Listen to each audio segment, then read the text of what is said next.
Assalamualaikum warahmatullahi wabarakatuh. Pada kesempatan ini kita akan belajar tentang anestesi lokal, khususnya dalam bidang kedokteran gigi, yaitu teknik blok nervus alveolaris inferior dan teknik infiltrasi supraperiosteal.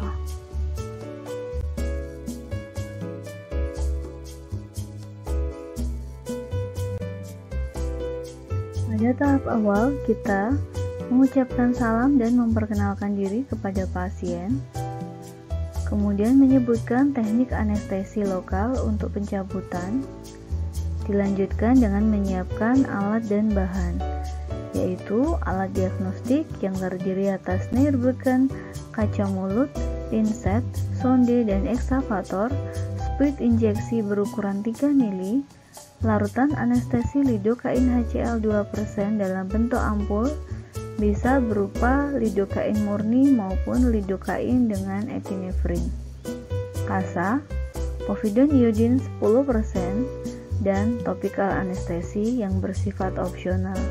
Ingat untuk memakai masker dan sarung tangan.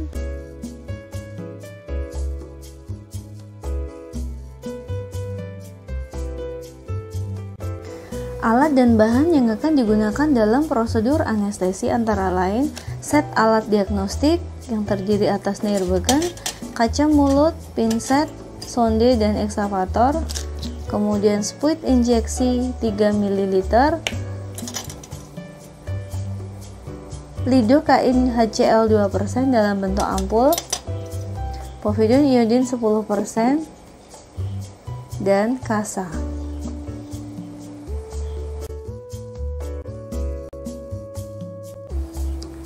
Prosedur penyiapan larutan anestesi yang pertama kita lakukan adalah membuka siring,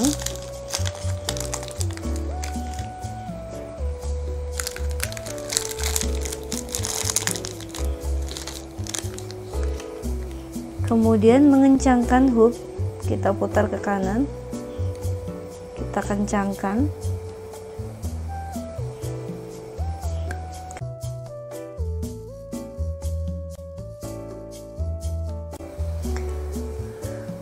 Ampul yang seperti ini kita putar supaya bagian di atas ini bisa turun ke bawah dengan cara kita putar dan kita hentakkan sehingga semua cairan terletak di bagian bawah ampul.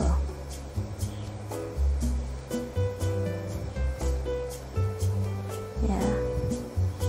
Kemudian kita patahkan dengan seperti ini, kita memegangnya lalu kita patahkan menjadi 2, lalu spuit injeksi kita buka,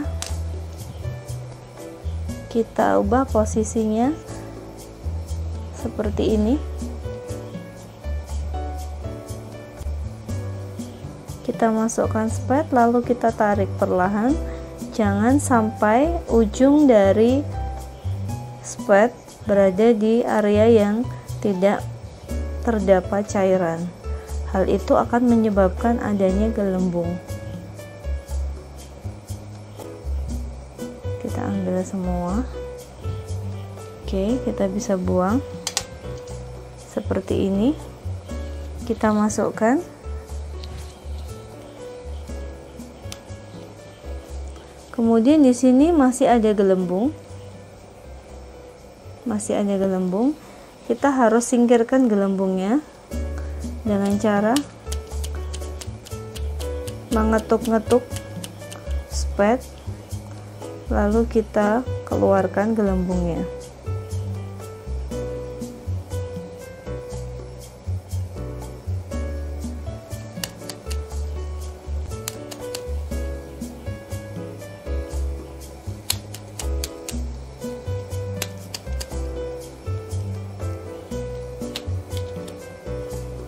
Kita keluarkan sampai tidak terdapat gelembung udara di dalam siring.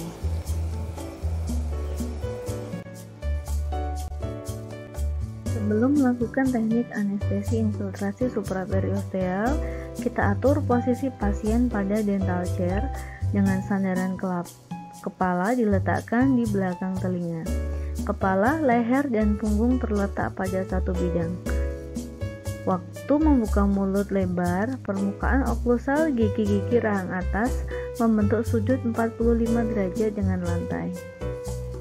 Kurang lebih posisi dental chair-nya adalah seperti ini, semi supine, agar permukaan oklusal gigi rahang atas membentuk sudut 45 derajat. Posisi operator untuk infiltrasi anestesi rahang atas, operator berdiri di depan kanan penderita, yaitu kurang lebih arah jam 7, sebagaimana tampak pada gambar. Tata laksana anestesi infiltrasi supraperiosteal, contohnya adalah pada rahang atas, yaitu dilakukan pada mukosa dari mucolabial fold dari gigi yang akan dicabut. Pertama dikeringkan dulu, kemudian diulas dengan antiseptik dan topikal anestesi jika diperlukan. Kemudian jarum dimasukkan pada pertengahan mucolabial fold gigi mengarah ke apeks gigi. Ingat, bevel harus menghadap tulang. Kita masukkan, tapi apabila mengenai tulang, ditarik sedikit agar ujung dari jarum tidak mengenai tulang. Ini adalah contoh injeksi untuk pencabutan gigi premolar kedua rahang atas. Disuntikkan pada mucobuccal fold, mukosa bukal gigi yang akan dicabut. Sedangkan ini adalah contoh untuk area gigi incisivus lateralis, sama-sama pada mucolabial fold. Lakukan aspirasi. Apabila negatif, bisa dideponir sebanyak 0,5 cc. Bila tidak ada darah, didepositkan 0,5 cc untuk nervus alveolaris superior anterior. Untuk pencabutan gigi rahang atas, selain injeksi infiltrasi supraperiosteal di area bukal, juga diperlukan injeksi infiltrasi untuk mukosa palatal. Pertama, mukosa dikeringkan dulu, kemudian diulas dengan antiseptik povidone iodine 10% dan topikal anestesi. Jarum suntik dimasukkan 5-10 mm dari servikal gigi yang akan dicabut. Dicari daerah yang lunak, kemudian bevel dimasukkan dengan permukaan bevel menghadap ke arah tulang, membentuk sudut 45 derajat.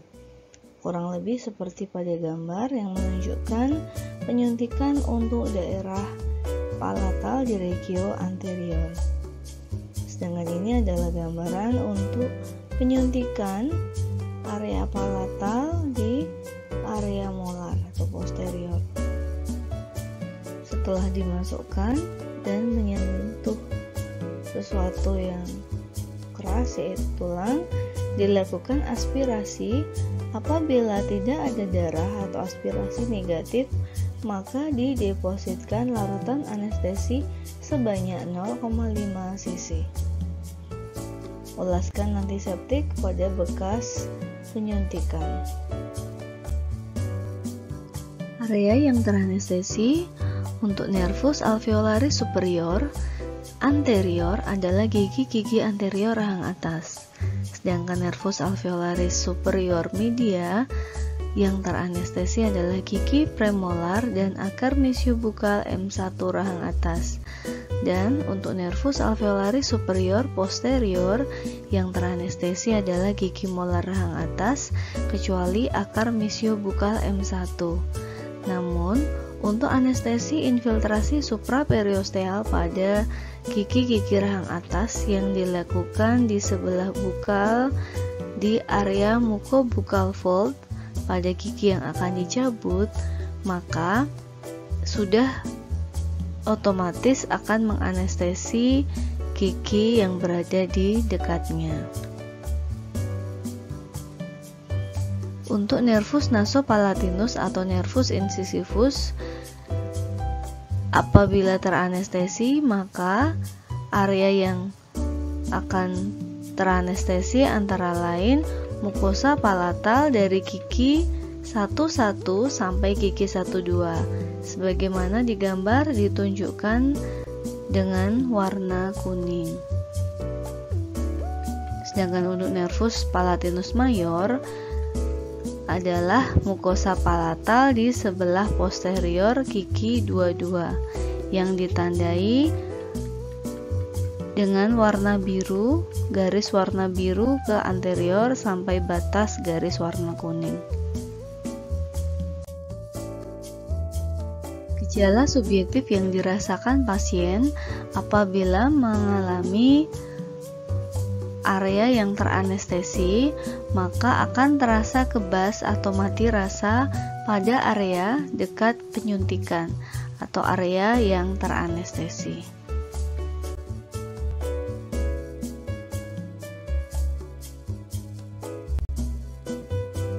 Untuk teknik blok anestesi nervus alveolaris inferior, tahap awal dan penyiapan alat dan bahan sama dengan teknik anestesi infiltrasi. Persiapan larutan anestesi prinsipnya sama seperti pada persiapan anestesi untuk supraperiosteal, yaitu mempersiapkan siring atau mengencangkan hook, menurunkan larutan anestesi di dalam ampul, membuka ampul, memasukkan larutan anestesi ke dalam siring secara perlahan, dan menghilangkan gelembung udara di dalam siring. Prosedur teknik anestesi untuk blok anestesi nervus alveolaris inferior diatur dengan sandaran kepala pada dental unit diletakkan di belakang telinga pasien. Kepala, leher, dan punggung terletak pada satu bidang. Waktu penderita membuka mulut lebar, permukaan oklusal gigi rahang bawah sejajar atau membentuk sudut 10 derajat dengan lantai.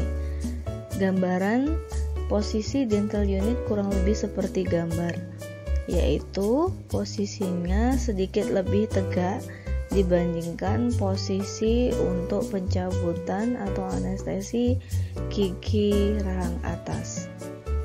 Posisi operator untuk blok mandibular atau blok nervus alveolaris inferior, operator berdiri di samping penderita agak ke depan atau depan kanan pasien, yaitu pukul 8, sebagaimana tampak pada gambar, yaitu di area pukul 8. Adapun prosedur anestesi blok nervus alveolaris inferior, mula-mula pasien diinstruksikan untuk membuka mulut selebar mungkin sehingga kita bisa dengan mudah meraba linea obliqua eksterna dan interna. Dilakukan asepsis area penyuntikan menggunakan povidone iodin 10%. Jari telunjuk tangan kiri meraba bagian bukal gigi premolar bawah posterior, digeser ke posterior sampai mengenai linea obliqua eksterna dan tepi anterior dari ramus, seperti pada gambar. Jari digerakkan ke atas dan ke belakang tosoporo posterior sehingga didapatkan lekukan yang paling dalam disebut dengan coronoid notch. Coronoid notch memiliki ketinggian 10 mm di atas dataran oklusal gigi posterior rahang bawah, yaitu sejajar dengan foramen mandibula tempat masuknya nervus alveolaris inferior. Kemudian ujung jari yang tadinya menghadap ke atas digeser ke arah medial sehingga memperoleh linea obliqua interna. Jari digeser sehingga jari telunjuk menjadi menghadap ke arah medial. Setelah memposisikan jari telunjuk tepat pada linea obliqua interna, maka jarum suntik dimasukkan di pertengahan kuku jari telunjuk, yaitu 10 mm dari dataran oklusal gigi posterior rahang bawah dari arah interpremolar yang letaknya berseberangan atau kontralateral. Jadi, jika yang mau disuntik adalah sebelah kiri, memposisikan tangan kanan di sebelah interpremolar sisi kanan. Kemudian jarum suntik dimasukkan di pertengahan kuku jari telunjuk dengan bevel menghadap ke arah tulang. Disuntikkan sampai menyentuh tulang.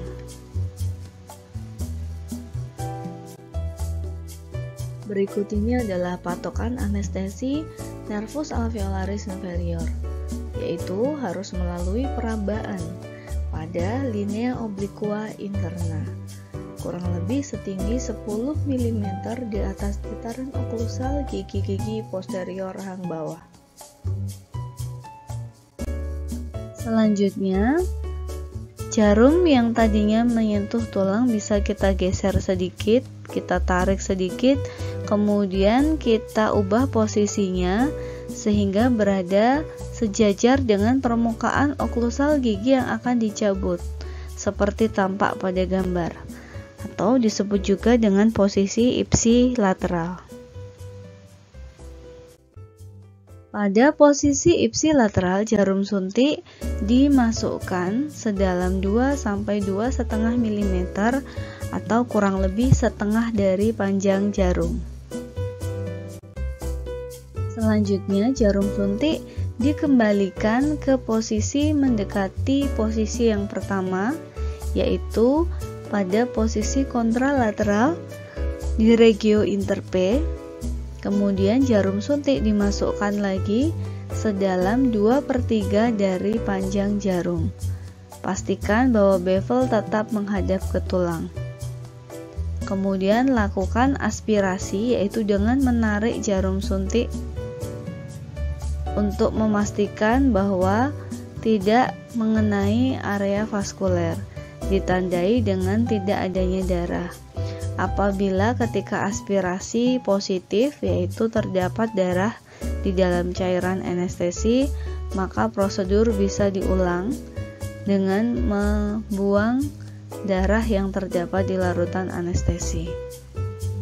Jika aspirasinya negatif atau tidak terdapat darah, maka dilakukan deponir atau penyuntikan larutan anestesi sebanyak 1 cc atau 1 mili untuk membius nervus alveolaris inferior.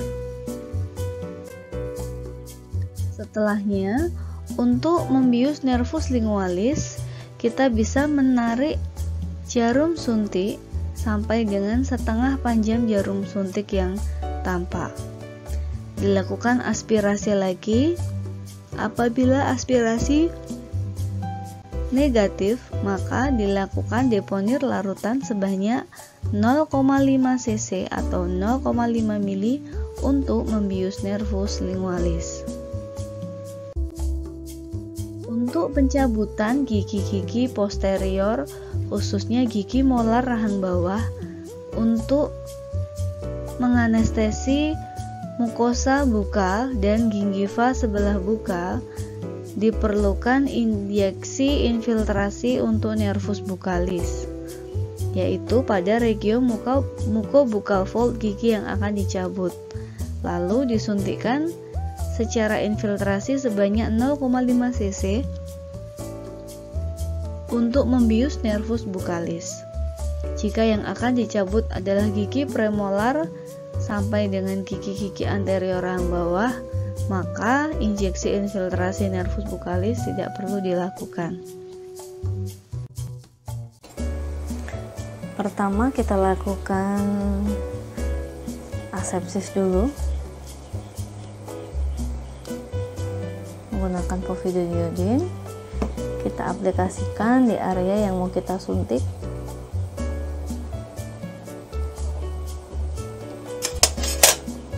Kita meraba di area margin tulang alveolar di sebelah bukal gigi gerigi posterior rahang bawah. Kemudian kita gerakkan jari ke posterior dan ke arah superior hingga menemukan hamolar notch. Lalu kita ubah posisi tangan kita miring, yang awalnya tadi menghadap ke atas menjadi menghadap ke samping. Kita buka spet injeksi, kita posisikan di interpay dengan bevel menghadap ke tulang, lalu kita injeksikan sampai menyentuh tulang. Sambil kita fiksasi, kita geser ke arah ipsilateral, lalu kita masukkan lagi sampai kurang lebih setengah dari jarum masuk, lalu kita geser ke arah kontralateral lagi, kemudian kita masukkan sampai kurang lebih 2/3 jarum masuk. Kita aspirasi, kita fiksasi dengan tangan kiri, kita aspirasi. Jika hasilnya negatif, kita deponir 1 cc atau 1 ml untuk nervus alveolaris inferior. Kemudian kita tarik sampai setengah jarum, kemudian kita aspirasi lagi. Jika negatif, kita deponir setengah cc atau setengah mililiter. Jika sudah, kita tarik. Itu adalah untuk nervus alveolaris inferior dan nervus lingualis. Kemudian untuk rahang bawah kita juga perlu melakukan untuk nervus bukalis. Kita lakukan asepsis area kerja dulu dengan povidone iodine di area bukal dari gigi yang mau kita cabut. Misalkan itu pada gigi M1 kiri, M1 kanan rahang bawah atau gigi 4-6. Kita posisikan di area mucobukal fold sebelah bukal dari gigi 4-6. Kita fiksasi, kita aspirasi, lalu kita injeksikan sebanyak setengah cc atau setengah mili. Kemudian kita tarik. Selanjutnya kita tunggu respon dari pasien, apakah sudah menunjukkan tanda bahwa anestesi kita sudah bekerja. Area yang teranestesi pada prosedur blok anestesi nervus alveolaris inferior adalah gigi-gigi rahang bawah pada sisi yang sama dengan sisi penyuntikan. Sedangkan untuk nervus lingualis yang teranestesi adalah sepertiga anterior lidah dan mukosa gingiva yang menghadap ke arah lingual pada sisi yang sama. Sedangkan nervus bukalis akan menganestesi mukosa bukal dan mukosa gingiva sebelah bukal pada regio gigi molar. Adapun gejala subjektif yang dirasakan pasien setelah blok NAI atau nervus alveolaris inferior adalah terasa kebas pada bibir bawah dan kulit dagu pada sisi yang sama. Hal ini karena NAI ke arah anterior akan mengeluarkan cabang berupa nervus mentalis yang menganestesi bibir bawah dan kulit dagu. Sehingga jika kita melakukan blok pada pangkalnya, yaitu pada NAI, nervus mentalis juga otomatis ikut teranestesi, sehingga akan menimbulkan rasa kebas atau mati rasa pada bibir bawah dan kulit dagu pada sisi yang sama. Gejala subjektif pada anestesi nervus lingualis adalah rasa kesemutan pada ujung lidah pada sisi yang dianestesi dan gingiva sebelah lingual rahang bawah pada sisi yang sama akan merasakan kebas atau mati rasa ketika dilakukan pengecekan bahkan dengan instrumen yang tajam. Nervus buccalis longus apabila teranestesi akan menimbulkan gejala subjektif bagi pasien, yaitu rasa kebas pada mukosa pipi di regio posterior, yaitu regio molar. Demikian penjelasan kami, semoga bermanfaat. Wassalamualaikum warahmatullahi wabarakatuh.